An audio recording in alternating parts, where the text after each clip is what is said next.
ফজরের সময়, আসর বা মাগরিবের সময় সেই পরিমাণ লোক হয় না। অনেক মসজিদ আছে 20 ভাগের 1 ভাগ মানুষও ওয়াক্তীয় নামাজে হয় না।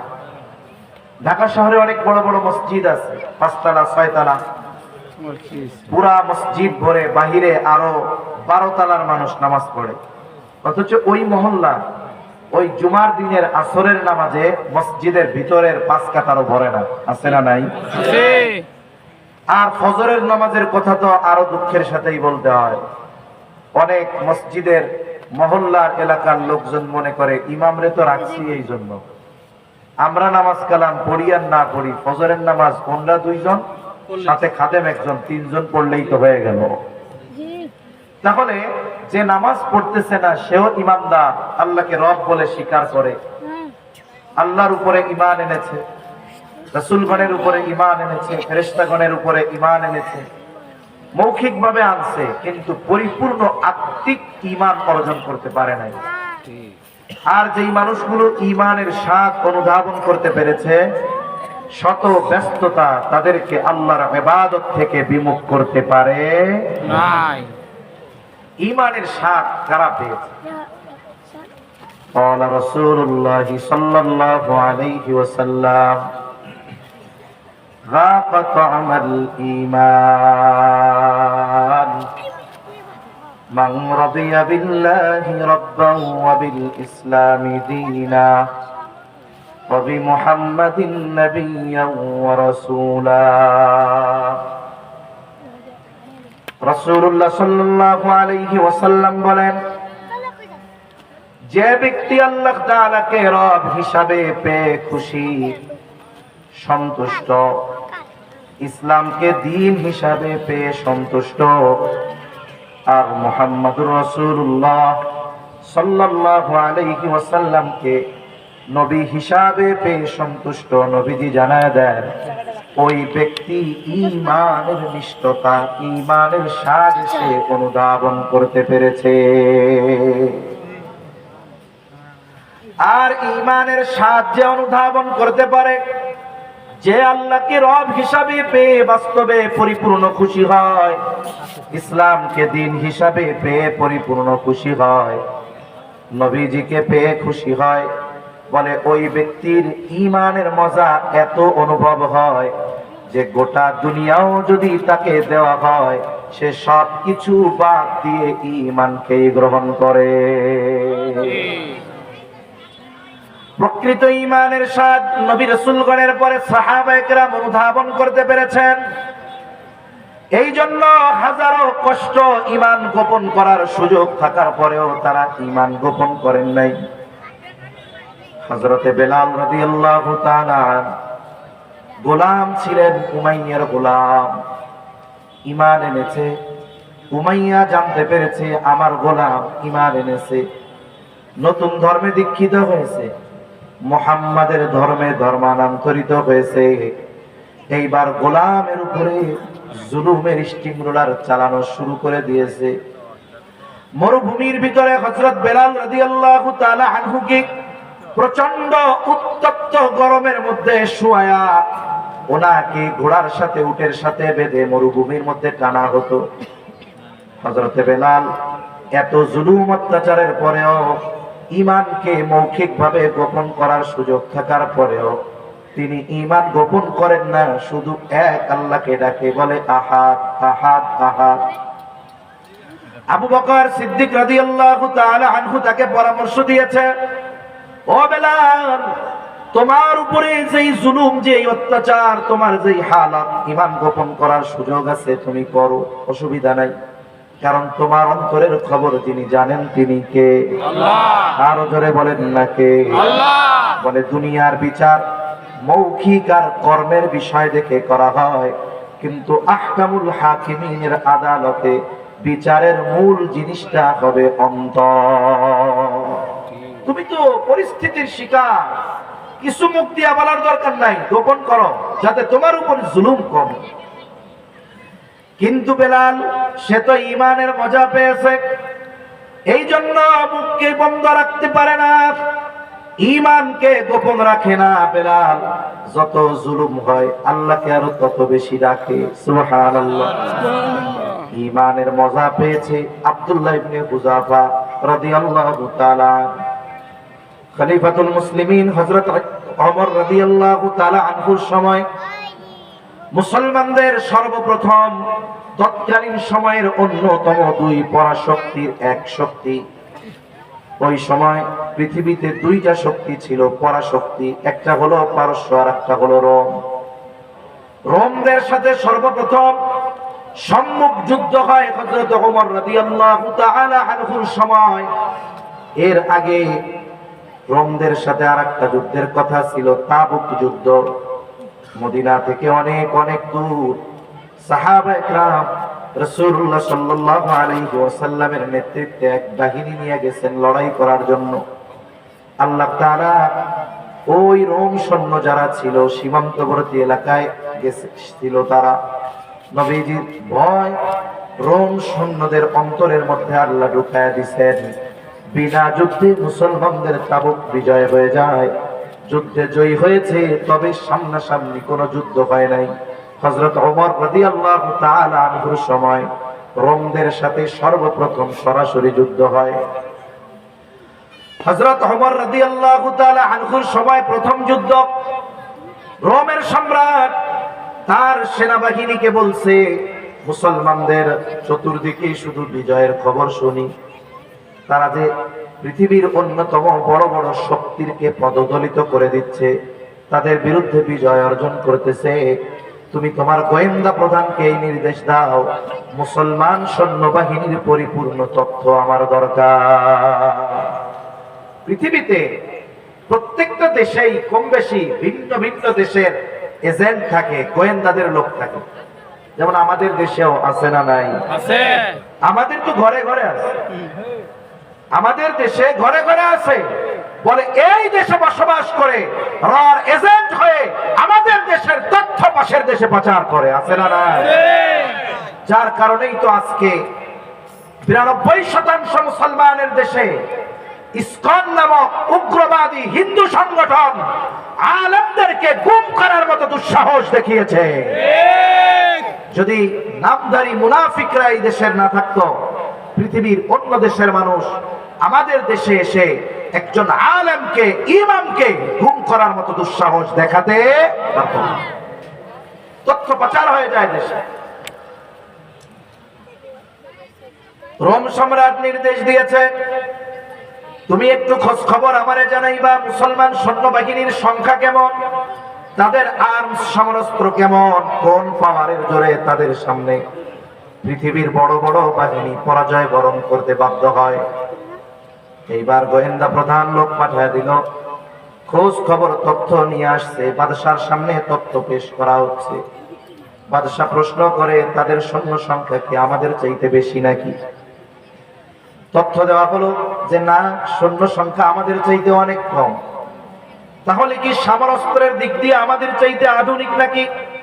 কারণ অনেক সময় অস্ত্র যদি পাওয়ারফুল হয়, এক ব্যক্তি ১০০ জনের বিপক্ষে যথেষ্ট হয়ে যায়, ঠিক কিনা বলে? তাহলে কি তাদের অস্ত্রগুলো আধুনিক? বলে না, তাদের চাইতে আমাদের অস্ত্র অনেক আধুনিক। তাহলে তাদের কি স্পেশাল কোনো ট্রেনিং আছে নাকি, কমান্ডো ট্রেনিং আছে নাকি? বলে না, আমাদের সৈন্যদের তো অনেক ধরনের ট্রেনিং আছে, বাতা আছে। বলে তাদের ওই ধরনের কোনো ট্রেনিং নাই। বলে কেউ কৃষি কাজ করে, কেউ ব্যবসা করে। যখন দেশের জন্য কাফেরদের বিরুদ্ধে, শত্রুর বিরুদ্ধে লড়াই করার প্রয়োজন হয়, সকলে সবার ব্যস্ততা ছেড়ে অস্ত্র হাতে নিয়ে শত্রুর বিরুদ্ধে লড়াইয়ের ময়দানে নেমে যায়। তাহলে তারা কোন ক্ষমতায়, কোন পাওয়ারে বড় বড় শক্তিকে পদদলিত করে তাদের সামনে পরাজিত করতে বাধ্য হয়? বলে বাদশা নামদার, ১ নম্বর বিষয়, এই মানুষগুলো যুদ্ধের ময়দানে ফিরে আসার জন্য যায় না। তাদের উদ্দেশ্য থাকে হয় বিজয়, না হয় মরণ। তাদের টার্গেট থাকে মৃত্যু, শাহাদাতের মৃত্যু। বলে এই শাহাদাত প্রত্যেকটা ইমানদার, প্রত্যেকটা সৈন্যের কামনা। তারা যুদ্ধের ময়দান থেকে ফিরে যাওয়া নয়, বরং যুদ্ধের ময়দানে, জিহাদের ময়দানে জীবন উৎসর্গ করাটাকে চূড়ান্ত সফলতা মনে করে। দুনিয়ার মানুষ বেঁচে থাকার জন্য কত কিছু করে, আর এরা যে মরতে চায় মরতে যায়, এই যে মৃত্যুর ব্যাপারে কোন জিনিস তাদেরকে উদ্বুদ্ধ করে তুলেছে? বলে এটা হলো তাদের ঈমান। ঈমানের পাওয়ার মৃত্যুকে তাদের সামনে তুচ্ছ করে তুলেছে, শাহাদাতকে তাদের জন্য তারা নিজেদের জন্য খুশনসিব মনে করেছে। এই প্রকৃত পাকা ঈমানদার, এই কারণে এদের পরিস্থিতি এমন। বাদশাহ একটু অবাক হয়ে গেলেন, আহারে আমার সৈন্যদের কত ফ্যাসিলিটি দিয়া, কত বেতন দিয়া, আধুনিক সমরাস্ত্রে সুসজ্জিত অবস্থায় পাঠাই, এরপরেও মাঝে মধ্যে একটু হুঙ্কার দিলে পালায় চলে আসে। আর এই মানুষগুলো ঈমানের কারণে জীবন দিতে দ্বিধাদ্বন্দ্বের মধ্যে পড়ে না। সেনাপতিকে নির্দেশ দিয়ে দিলেন, শোনো, যুদ্ধের ফলাফল যা হয় হোক, তুমি কিছু জীবিত মুসলমান সৈন্য আমার সামনে হাজির করবা। আমি একটু পরীক্ষা করতে চাই যে এদের ঈমানের পাওয়ার কেমন, কারণ বাদশাহ তো খ্রিস্টান, আহলে কিতাব। বাদশার নির্দেশ, কিছু জীবিত মুসলমান সৈন্য ধরে আনবা। ঘটনাক্রমে যুদ্ধের ময়দানে একটা কাফেলা আটক হয়ে গেল। আল বিদায়া ওয়ান নিহায়ার মধ্যে ঘটনা আসছে। কেউ কেউ বলেন, কোন ঐতিহাসিক বলেন 40 জনের একটা দল ধরা পড়ছে। বাদশার আদেশ, সম্পূর্ণ দলকে রাজধানীতে পাঠিয়ে দেওয়া হলো। বাদশার কাছে খবর দেওয়া হলো, বাদশা নামদার, মুসলমানদের একটা দল আমাদের হাতে আটক, আপনি নির্দেশ দিলে আপনার সামনে হাজির করা হবে। বাদশাহ আদেশ দিলেন, আগামী দিন সকালবেলায় রাজদরবারে হাজির করবা। বাদশার নির্দেশ, পরের দিন সকালবেলায় আব্দুল্লাহ ইবনে হুযাফা তার সাথী সহ বাদশার সামনে হাজির করা হলো। সবাই মনে করছে এদের মনে হয় গায়ে থাকবে লৌহ বর্ম, একেবারে যুদ্ধের পোশাক পরিহিত থাকবে, কিন্তু হায়, এদের তো চেহারা থেকে বোঝা যায় না। এই মানুষগুলোর সামনে গোটা পৃথিবীর বড় বড় শক্তি মুহূর্তের মধ্যে ভেঙে পড়ে।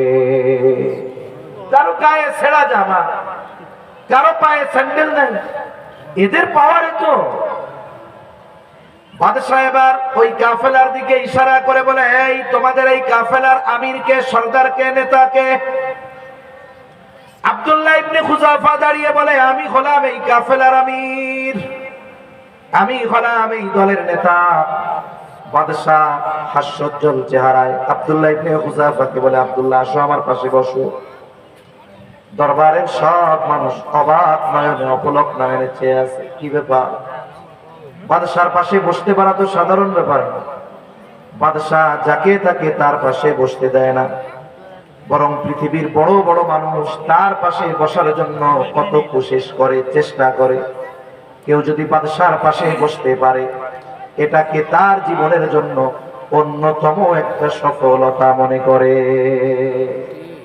অনেক সময় আছে না, নেতার পাশে কোনো মতো যদি একটা ছবি তুলতে পারে, ভাবসাব এমন যে এটা মনে হয় মুনকার নাকিরে দেখাইলেও মাফ করে দিবে, এমন ভাবসাব আছে না কিছু লোক? মনে করেন নেতা আসছে, নেতার পাশে আরো নেতারা চেয়ারে বসছে, এখন ছবি কেমনে নিবে? আসতে কানের কাছে যাইয়া মুখ লাগায় কয়, ভাই চা সিগারেট কিছু লাগবে? পাশে আর সামনে আর একটা রেডি করে রাখছে, যেই কানের কাছে মুখ নিমু ওই টাইমে কিন্তু ছবি মারতে হবে, এটা 10-200। এইবার ক্যামেরা রেডি, কোন মতে ওইটা নেতার কানের কাছে গিয়ে বলে, ভাই বিড়ি সিগারেট কিছু লাগবে? নেতা তাকায় বলে, না। ছবি মারা হয়ে গেছে। ফেসবুকে পোস্ট, অমুক ভাইয়ের সাথে একান্ত আলাপচারিতা। আছে না নাই? অমুক ভাইয়ের সাথে একান্ত আলাপচারিতায়, ওইটা প্রোফাইল পিকচারে। তারপরে আরেকটা জানি পিছনে কি দেয়, প্রোফাইলের পিছনে খাবার ফটোতে, ওইটা সপ্তাহ 9 ঘুরতে ঘুরতে খালি ওই পোস্ট দেয়। ভাই কত মহব্বত করে, ভাইয়ের মতো লোক হয় না, ভাই যা বলে সহমত ভাই।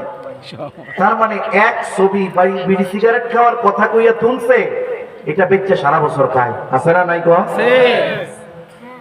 আর তৎকালীন সময়ের পরাশক্তি রোমের বাদশার পাশে বসতে পারা সৌভাগ্যের কথা।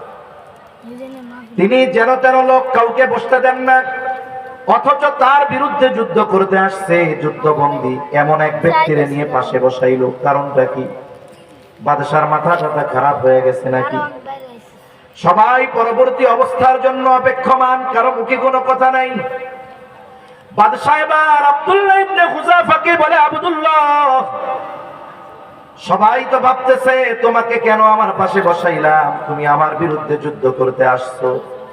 সবাই তো মনে করছে এখনই তোমাকে আমি তোমার ব্যাপারে আদেশ দিব, যাও এগুলো সবাইকে শুলিতে চড়ায় হত্যা করো। কিন্তু আব্দুল্লাহ, তোমাকে দেখবার পর তোমার প্রতি আমার একটা ভালোবাসা তৈরি হয়ে গেছে। তবে এই সম্পর্ক গড়ার ক্ষেত্রে একটা জিনিস বাধা, আমি হলাম খ্রিস্টান, তুমি হলে মুসলমান।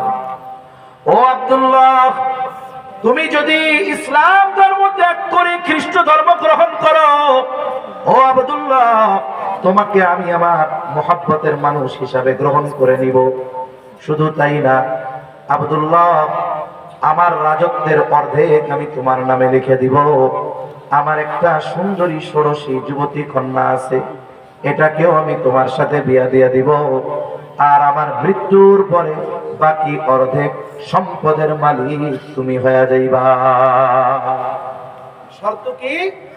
বলে শর্ত হলো যে ঈমান ছেড়ে কুফরিকে গ্রহণ করতে হবে। আর সাহাবায়ে কেরামের কাছে সবচাইতে দামি সম্পদ ছিল ঈমান, সবচাইতে ঘৃণার বস্তু ছিল কুফর, সবচাইতে পছন্দের জিনিস নিতে বলে কিসের বিনিময়ে, বলে যেটাকে সবচাইতে তারা অপছন্দ করে। বলে এই ঈমান গ্রহণ করতে গিয়া সাহাবায়ে কেরাম কেউ পরিবার ছেড়েছে, সম্পদ ছেড়েছে, জীবনের সর্বস্ব ত্যাগ করার জন্য তারা প্রস্তুত। এই ঈমানকে ত্যাগ করে কুফরিকে গ্রহণ করতে বলতেছে। আব্দুল্লাহ ইবনে হুযাফা বাদশার কথা শেষ হওয়ার অপেক্ষায় অপেক্ষমান। ইতিমধ্যে বাদশার কথাগুলো তার রক্তকে গরম বানায় দিয়েছে, শরীরের লোম কূপ দিয়ে ঘাম বের হওয়া শুরু হয়ে গেছে, রাগে ক্ষোভে চোখ দুটো রক্তবর্ণ হয়ে গেছে। বাদশার কথা শেষ, আব্দুল্লাহ ইবনে হুযাফা বসা থেকে দাঁড়ায় গেছে। কারণ অনেক সময় দেখবেন মানুষ যখন রাগান্বিত হয়, সে যদি আরামের বিছানায় শুয়ে থাকে লাফ দিয়ে দাঁড়ায় যায়, ঠিক কিনা কোন? আব্দুল্লাহ ইবনে হুযাফা দাঁড়ায় গেছে, বাদশার দিকে ফিরে রক্ত চক্ষুতে বাদশার দিকে তাকিয়ে উঁচু আওয়াজে বলতেছে, এই রবের কুকুর, তুই কি দুনিয়ার বিনিময়ে আমার ঈমান কিনতে চাস? তুই শুনে রাখ, এ তো তোর সামান্য রোম সাম্রাজ্য, তুই যদি আমাকে গোটা দুনিয়ার মালিক বানায় দেস, আমি আমার ঈমান তোর কাছে বিক্রয় করব না। রোমের মানুষ কোনদিন এই দৃশ্য কল্পনাও করে নাই, স্বপ্নেও দেখে নাই যে তাদের বাদশার সামনে উঁচু আওয়াজে ধমক দিয়ে কেউ কথা বলতে পারে। মুহূর্তের ভিতরে গোটা রাজ দরবারের অবস্থা পিন পতন নীরব। বাদশাহ ভাষা হারায় ফেলছে, কিংকর্তব্য বিমূঢ় হয়ে গেছে, ঠান্ডা হয়ে গেছে যে হায় রে কি হইল এটা সে চিন্তাও করে নাই। সে ভেতরে চলে গেছে। একটু পরে আদেশ পাঠাইছে, কত বড় স্পর্ধা, আমার মুখের উপরে কথা, আমাকে এত বড় অপমান, ঈমানের বড়াই দেখায়, ঈমানের পাওয়ার দেখায়, যাও ওকে জেলখানার মধ্যে বড়, খাবারও দিবা না, পানিও দিবা না, দেখি ওর ঈমানের পাওয়ার কতক্ষণ থাকে। পৃথিবীতে যদি কোনো মানুষকে কেউ কনভিন্স করতে চায়, সে নিজের পক্ষে আনতে চায়, টানতে চায়, কয়েকটা স্টেপ সে অবলম্বন করে। এক নাম্বার, ওই ব্যক্তিকে তার পক্ষে আনার জন্য প্রলোভন দেয়। কি দেয়? প্রলোভন দেয়, লোভ দেয়, লোভ। এই যে জঙ্গির ইমাম সাহেব, ওনারে গুম করার অনেক আগে থেকে অনেকগুলো চিঠি দিছে না? কয়েকটা তো অনলাইনে ভাইরাল হয়েছে, দেখছেন আপনারা? কি লেখা আছে? হিন্দুত্ববাদের পক্ষে বলবা, বাংলাদেশের রাজনৈতিক দলগুলোর বিরুদ্ধে বলবা, অখণ্ড ভারতের ব্যাপারে তুমি ইঙ্গিতে আলোচনায় বলবা। যদি করো, কমিটি সহ প্রত্যেককে 1 কোটি রুপি করে দেওয়া হবে। 1 কোটি রুপি করে দেওয়া হবে যদি তোমরা আমাদের পক্ষে বলো। এটা হলো প্রলোভন। এটা কি? লোভ। আল্লাহর বান্দা তার অবস্থানের উপরে অটল, এই লোভটাকে টলাতে পারে নাই। তখন কি হয়েছে? টর্চার। তখন কি হয়েছে? নির্যাতন, গুম, হয়তো এরপরে তাদের প্রচেষ্টা ছিল একেবারে ক্লিয়ার করে দিবে, খুন করে দিবে। আব্দুল্লাহ ইবনে হুযাফাকে প্রলোভন দিয়া, লোভ দিয়া কোনো লাভ হয় নাই। এই জন্য বাদশাহ পরবর্তী স্টেপ গ্রহণ করছে, আটকায় দাও জেলখানার ভিতর, খাবারও দিবা না, পানিও দিবা না, দেখি ইমানের পাওয়ার কতক্ষণ থাকে। আব্দুল্লাহ ইবনে হুযাফাকে জেলখানার মধ্যে ভরা হলো। বাদশাহ ডাক্তারকে বলে দিয়েছে, ডাক্তার খবরদার, খোঁজ খবর কিন্তু রাখবা, খাবারও দিবা না, পানিও দিবা না, তবে যদি খাবার পানির অভাবে প্রচন্ড অসুস্থ হয়ে যায় তাহলে অবশ্যই অবশ্যই আমার সাথে যোগাযোগ করবা। জেলখানার মধ্যে আব্দুল্লাহ ইবনে হুযাফা 1 সপ্তাহ পার হয়ে গেছে, খাবারও নাই, পানিও নাই, খাবারও নাই, পানিও নাই। আব্দুল্লাহ ইবনে হুযাফা খাবার আর পানির অভাবে প্রচন্ড দুর্বল, ভেতরে শুয়ে আছে, দেখে বোঝা যায় না বেঁচে আছে না মরে গেছে। স্বাভাবিকভাবে এক বেলায় খাবার যথাযথ সময় না হইয়া একটু দেরিতে হলে আমাদের অবস্থা খারাপ, ঠিক কিনা কম?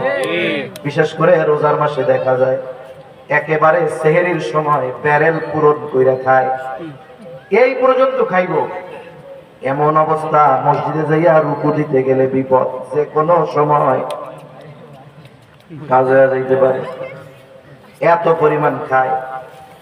এরপরেও অবস্থা কি? প্রত্যেকটা মসজিদে দেখা যায় রোজার দিন জোহরের নামাজের পর, বিশেষ করে গরমের সিজনে যেই রোজাগুলো গেছে, কি দেখা যায়? নামাজ শেষ কিছু মুসল্লি গড়াগড়ি করে, একবার ডাইনে যায় আর একবার বামে যায়। কি হয়েছে রে ভাই?